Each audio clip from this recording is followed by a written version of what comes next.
su braver et la mort et l'enfer. La force est en Christ, la force est en Christ. Retour aux fondamentaux de la foi en Jésus-Christ de Nazareth. Jésus d'amour fait tomber tous les fers. La force est dans le sang de Christ. Retour aux fondamentaux de la foi en Jésus-Christ de Nazareth, une émission d'enseignement présentée par le pasteur Chrétien Joseph. Bonne écoute à vous. La force est en Christ, la force est en Christ. Salut frères et sœurs en Christ. Auditeurs et auditrices de Radio Maranatha. Que la grâce de Dieu demeure avec vous ce jour. La grâce habilitante de Dieu vous donne ses capacités et sa puissance.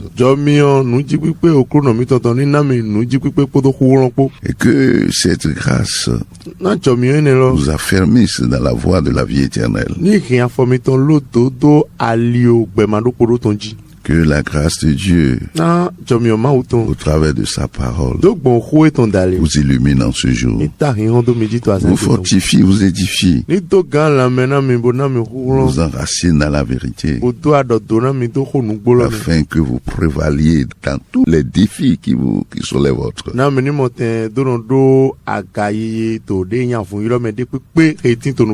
Au nom puissant de Jésus. Amen. Amen. Nous étions en train de parler de Jésus, l'agneau de Dieu, qui ôte le péché du monde. Le terme est vaste parce que c'est un condensé de toute l'œuvre du Christ. Et nous sommes en train de parler des souffrances et de la mort de notre Seigneur Jésus. Et ces souffrances sont énormes. Et nous l'avons dit. Quand on parle de souffrance de notre Seigneur Jésus, bien de la passion du Christ, souvent les gens vont parler des souffrances physiques. C'est vrai, c'est vraiment, il faut être Christ pour pouvoir supporter ça. Ces souffrances sont difficiles. Il faut être Christ pour pouvoir, il faut avoir la statue du Christ pour pouvoir supporter, endurer ces souffrances. Mais il y a aussi les souffrances morales. Ils sont là, ça se fait aussi très mal. Et nous n'en parlons pas souvent. Et comme nous l'avons dit, Jésus ne veut pas qu'on s'apitoie sur lui. Pour lui, pour lui. Jésus veut que nous inspirions de cela pour nous accrocher davantage à lui.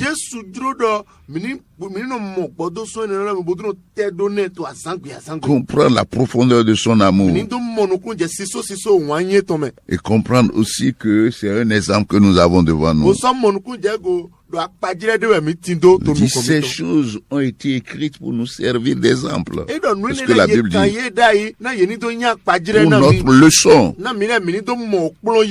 Gloire à Dieu. Alléluia. Je vais lire Matthieu ici, Matthieu 26 aujourd'hui, et d'autres passages pour continuer dans l'explication de ces souffrances.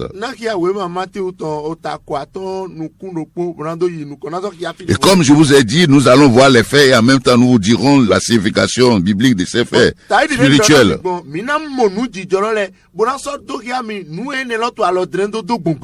Dans ces souffrances, nous avons évoqué la trahison de Judas.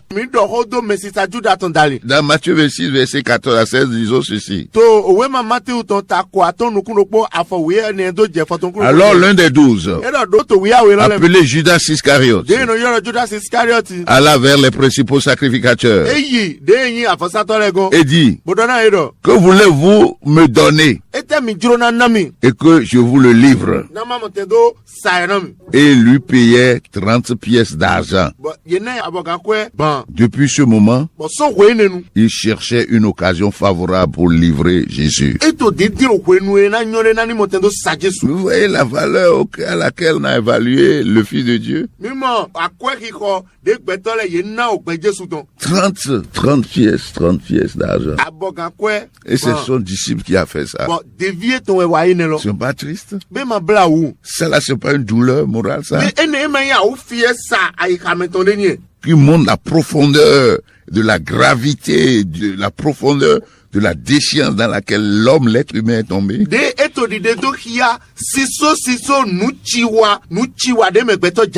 L'altération et la corruption, la perversion de l'être humain.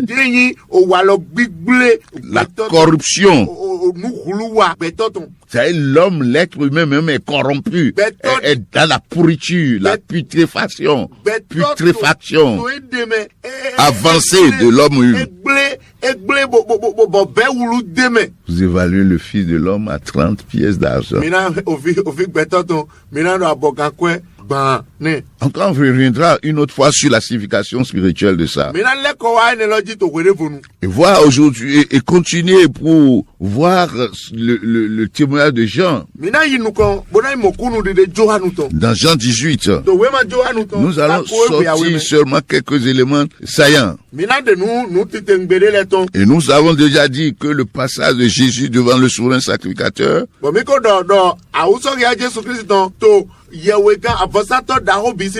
pendant qu'ils faisaient leurs fausses accusations, ils jouaient un rôle pour le diable. Mais au même moment, ils jouaient le rôle de sacrificature. Parce que il faut examiner l'agneau avant de l'immoler. Aujourd'hui, on va vous dire la troisième signification. La Bible nous dit ici, je vais lire seulement quelques versets, dans le chapitre 18 de Jean, lorsqu'il eut dit ces choses, Jésus, après sa prière sacerdotale, fait consulter. La Bible dit ici, Jésus alla avec ses disciples de l'autre côté du torrent de Cédron, où se trouvait un jardin, dans lequel il entra, lui et ses disciples. Judas, qui le livrait, connaissait bien ce lieu-là, parce que Jésus et ses disciples s'y étaient souvent réunis. Je vais sauter un peu pour qu'on aille vite. La Bible nous dit que Jésus, sachant que tous ceux qui devaient lui arriver s'avança,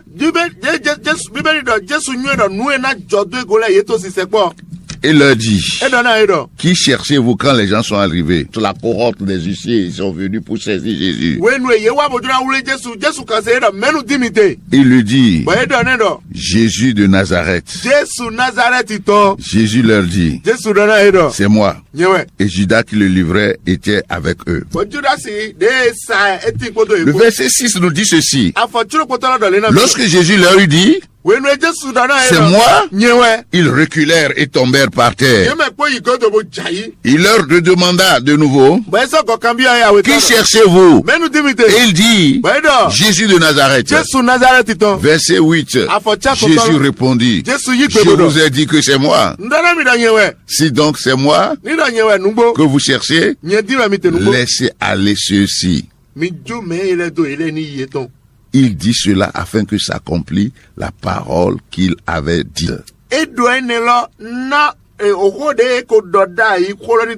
Je n'ai perdu aucun de ceux que tu m'as donnés. Simon Pierre, qui avait une épée, le tira, frappa le serviteur du souverain sacrificateur, lui coupa l'oreille droite.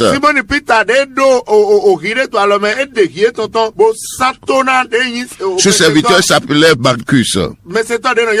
Jésus dit à Pierre, remets ton épée dans le fourreau. Ne boirai-je pas la coupe que le Père m'a donnée à boire?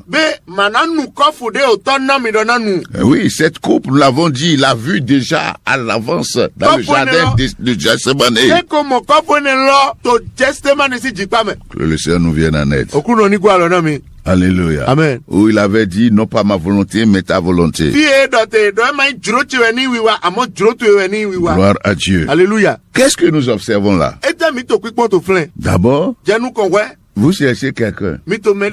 La personne dit c'est moi. Et vous tombez. Ça montre quoi? La Seigneurie de Jésus. Lui-même l'a dit. Personne ne m'ôte la vie. Jean 10, 18. J'ai le pouvoir de la donner. J'ai le pouvoir de la reprendre. Il montre là son autorité. Mais à cause de toi et de moi, pour le salut de notre âme, pour notre destinée éternelle, il s'est laissé. Il a une deuxième fois. Je vous ai dit que c'est moi, non? Vous êtes tombé. C'est dit, si c'est moi que vous cherchez là, laissez cela partir. Donc ça montre quoi encore? Jésus est vraiment le gardien de notre âme. Jésus, c'est le berger qui aime ses brebis. Dans le danger, il a affronté seul la destinée. Il a protégé ses disciples. Qu'est-ce que nous observons aujourd'hui? Toi qui as pouvoir, qui nous conduit, soit dans une église, ou dans une dénomination, comment tu traites les frères et sœurs, les disciples du Christ? Tu as eu l'autorité, l'épée, c'est pour assommer les fidèles. C'est parce que nous voyons aujourd'hui, on voit aussi des gens qui sont les chefs de nos peuples, de nos nations aujourd'hui. On leur a donné l'épée. Et ils jouent tout ça contre la population. Jésus n'a pas fait ça. Au moment où il était dans ses souffrances, il a protégé ses disciples parce qu'il avait quelque chose à léguer. C'est ça, il y a un héritage à céder. Il y a un agenda. Un projet. Il fallait protéger les gens. Gloire à Dieu. Alléluia. C'est ce que nous observons dans Christ. C'est le bon leader, ça. Il dit, si c'est moi là, vous pouvez laisser les autres. Afin que s'accomplisse ce que les Écritures. Je n'ai perdu aucun de ceux que tu m'as donné. Donc ça, c'est ce que nous avons dit. Ça, c'est la gloire morale du Christ. Alléluia. Amen. Bon, ayant observé cela, regardez le verset 12. Le cohorte, le tribun, les huissiers des Juifs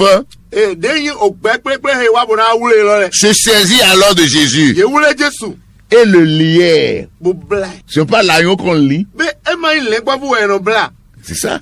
Et le lièrent. Le verset 24 a dit la même chose. Anne, qui était le souverain sacrificateur, envoya Jésus lié à Caïphe, qui est aussi le souverain sacrificateur. L'agneau de Dieu qui ôte les péchés du monde. La Bible nous dit comme une brebis destinée à la boucherie, il ne s'est pas opposé.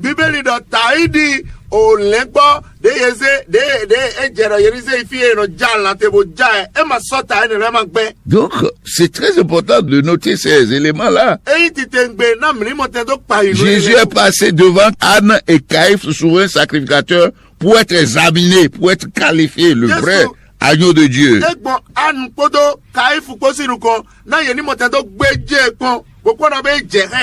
Gloire à Dieu. Alléluia. Regardez ce que Christ a enduré pendant ça. Pendant cette situation. À ces mots-là, quand ils l'ont arrêté, un des huissiers qui se trouvait là, devant le souverain sacrificateur, ils ont donné un soufflet à Jésus en lui disant, est-ce ainsi tu réponds au souverain sacrificateur? Jésus lui dit, si j'ai mal parlé, fais voir ce que j'ai dit de mal. Si j'ai bien parlé, pourquoi me frappes-tu? Jésus devait parler là. Parce qu'il faut qu'il établisse qu'il est sans péché, sans défaut, qu'il est qualifié pour être l'agneau à immoler. C'est le sens de la défense de Jésus en ce moment. Ne va pas me dire que Jésus, dans Matthieu, a dit si on te frappe sur la joue droite, il faut donner la joue gauche. Mais pourquoi là on l'a frappé à la joue, il a dit... Non, il faut comprendre.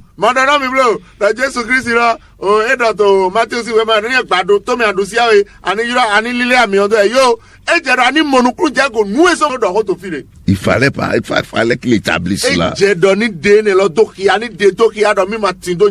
Alléluia. Amen. Maintenant, passage devant le gouverneur romain, c'est-à-dire Ponce Pilate.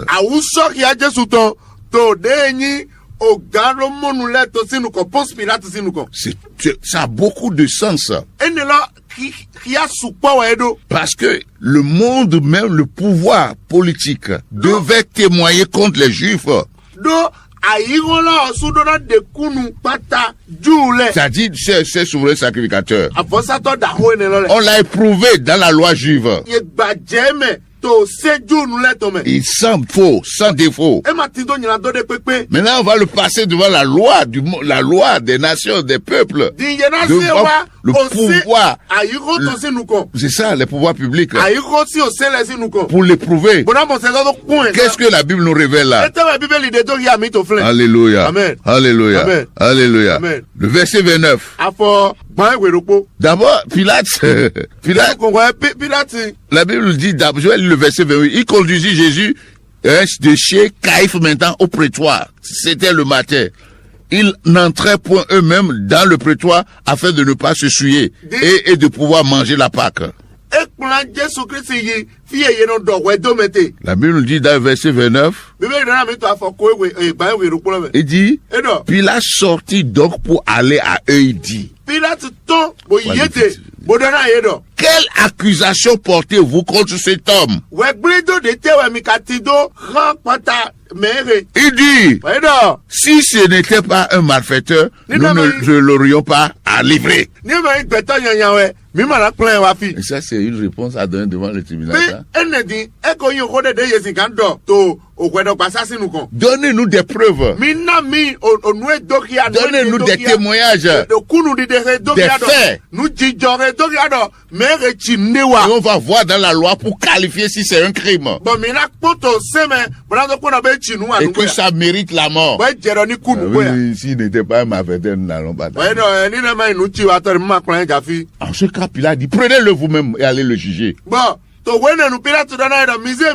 que lui connaît la loi. On ne peut pas condamner quelqu'un injustement. Lui avoir donné même l'occasion de se justifier.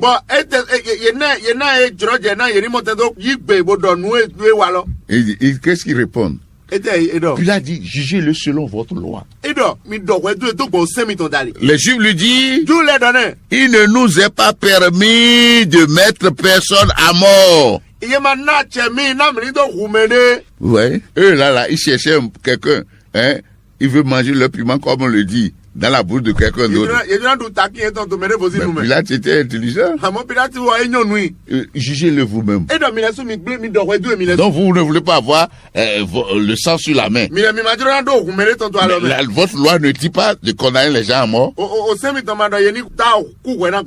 Mais vous ne voulez pas. Vous voulez que ce soit à Pilate. Bon, on va voir la suite. La Bible nous dit ceci. Alors Pilate lui pose la question à Jésus, mais il s'adresse à Jésus. Es-tu le roi des Juifs? Jésus répondit, est-ce toi-même que tu dis cela? Jésus, c'est un maître. Un grand. Alléluia. Amen. Il sait qu'il y a des choses, quelque chose peut te faire dire des choses. Il s'est déjà caché derrière les gens. Il dit, mais c'est de toi même que tu dis. La Bible nous dit ceci. Il dit, ou bien d'autres l'ont-il dit. Puis il a répondu, moi je suis juif. Il dit, qu'as-tu fait? Jésus lui a dit, mais mon royaume n'est pas de ce monde. Hein? Répondit Jésus. Jésus reconnaît qu'il est roi. Pilate lui dit, tu es donc roi. Jésus répondit, tu le dis. Je suis roi. Je suis né et je suis venu dans le monde pour rendre témoignage à la vérité. Quiconque est de la vérité écoute ma voix. Si ce qu'en quoi tu es là, c'est en quoi tu as mis ton espoir là, sincèrement tu reçois là. Si ça t'amène à ne pas écouter l'évangile de Jésus-Christ, ce que Jésus est en train de te dire là, tu n'es pas dans la vérité. Tu es dans le mensonge. Ça va te conduire à la mort. Que le Seigneur nous vienne en aide.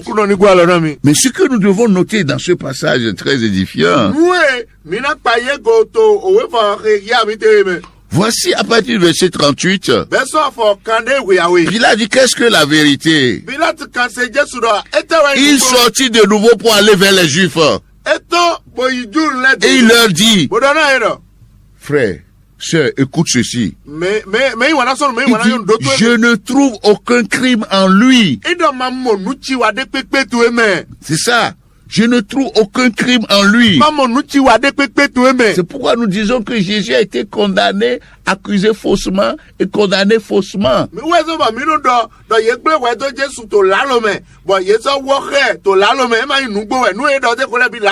C'est une fausse accusation.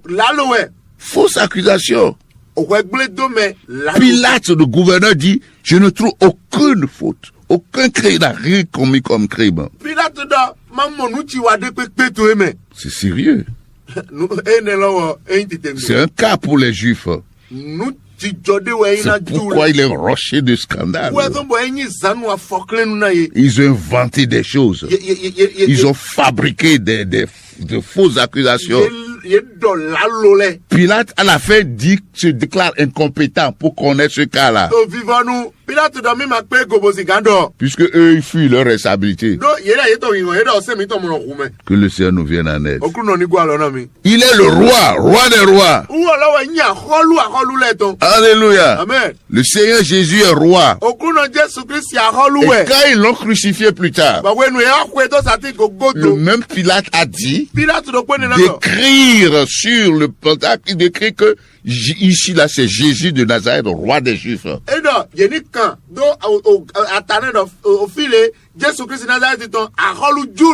Ils ont dit non, il ne faut pas écrire. Il a dit. Ils ont dit, il a dit. Là, leur a dit, ce qui est écrit est écrit.